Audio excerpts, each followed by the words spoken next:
DD Tamil channel நேயர்களுக்கு அன்பு வணக்கம். சித்தர் வழி மருத்துவத்தில் இன்றைக்கி கல்லீரல், மண்ணீரல், கணையம், பித்தப்பை இதில் வரக்கூடிய நோய்களுக்கு என்ன தீர்வு?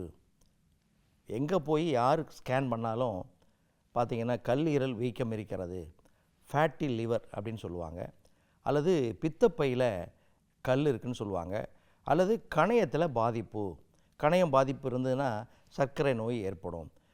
அதே போல் பித்தப்பையில் கற்கள்.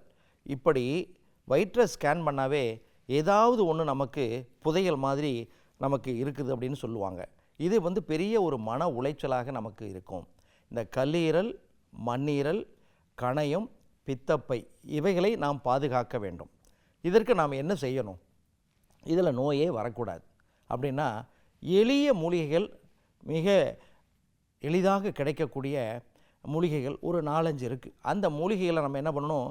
சேகரித்து நாமளே அதை மருந்தாக தயாரித்து வீட்டில் வச்சுக்கலாம். என்னென்ன மூலிகைன்னு கேட்குறீங்களா? இந்த மொத்தத்தையும் நமக்கு பாதுகாக்கக்கூடிய மூலிகையில் மிகச்சிறந்த மூலிகை கரிசலாங்கண்ணி. இந்த கரிசலாங்கண்ணி மூலிகையை வாங்கிங்க. அதை ஒரு 10 கட்டு வாங்கி சின்னதாக நீங்கள் என்ன பண்ணுங்க, நல்லா தண்ணியில் கழுவிட்டு அதை சின்னதாக நறுக்கி தனியாக காய வச்சுருங்க. அடுத்தது கீழாநெல்லி.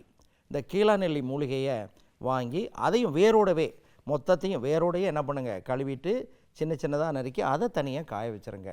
அடுத்தது துளசி, மிகச்சிறந்த ஒரு மருந்து. இந்த கல்லீரல், மண்ணீரல், கணையம், பித்தப்பையில் வரக்கூடிய கற்கள் எல்லாத்துக்குமே மிகச்சிறந்தது. இந்த துளசியும் அதே போல் கருந்துளசி கிடைச்சா ரொம்ப சிறப்பு. அந்த கருந்துளசியை வேரோடு நம்ம அதை சேகரித்து சுத்தப்படுத்தி அதை நறுக்கி என்ன பண்ணுங்க, தனியாக காய வச்சுருங்க. அடுத்தது கீழாநெல்லி. இந்த கீழாநெல்லி மூலிகையும் நம்ம சேகரித்து அதையும் தனியாக நீங்கள் காய வச்சுருங்க.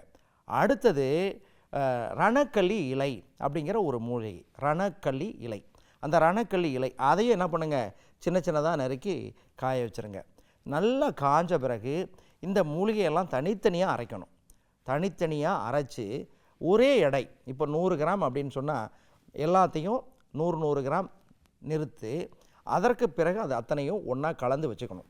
ஒன்றா கலந்து வச்சுக்கிட்டு யாருக்கெல்லாம் கல்லீரலில் பாதிப்பு அல்லது கல்லீரல் செயலிழப்பு இருந்தால் கூட, ஃபேட்டி லிவர், அதே போல் பித்தப்பையில் கற்கள், அதே போல் மண்ணீரல் வீக்கம், மஞ்சள் காமாலை, அதே போல் லிவர் ஃபெயிலியர், இப்படி இருக்கக்கூடிய நோய்கள். அடுத்தது கணையம், இப்போது சர்க்கரை நோயாளிகள், இப்படி எல்லாருமே என்ன பண்ணலாம், இந்த பாதிப்பு இருக்கிறவங்க இந்த சூரணத்தை, இந்த மூலிகை கலந்த சூரணத்தை தினசரி 2-4 கிராம் எடுத்து பாலில் அல்லது தேனில் கலந்து 2 வேளை நீங்கள் அந்த நோயினுடைய பாதிப்பு தீர்ற வரலையும் ஸ்கேன் பண்ணி பார்க்கணும்.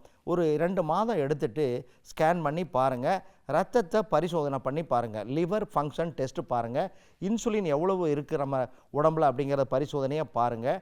பார்த்தா கண்டிப்பாக அந்த பாதிப்பு ஃபேட்டி லிவராக இருந்தாலும் சரி, அதே போல் கணைய பாதிப்பு இருந்தாலும் சரி, பித்தப்பையில் கற்கள் இருந்தாலும் படிப்படியாக குறைவதை கண்டிப்பாக நீங்கள் பார்க்க முடியும்.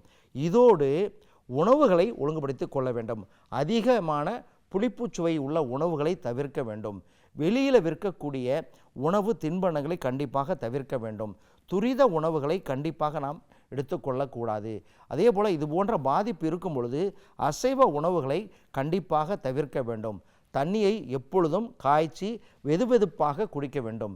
இவைகளை பின்பற்றினால் கல்லீரல், மண்ணீரல், கணையம், பித்தப்பை கற்கள் இவைகளை நாம் கண்டிப்பாக குணப்படுத்த முடியும், பாதுகாக்க முடியும். மீண்டும் ஒரு தகவலோடு உங்களை சந்திக்கின்றேன். நன்றி, வணக்கம்.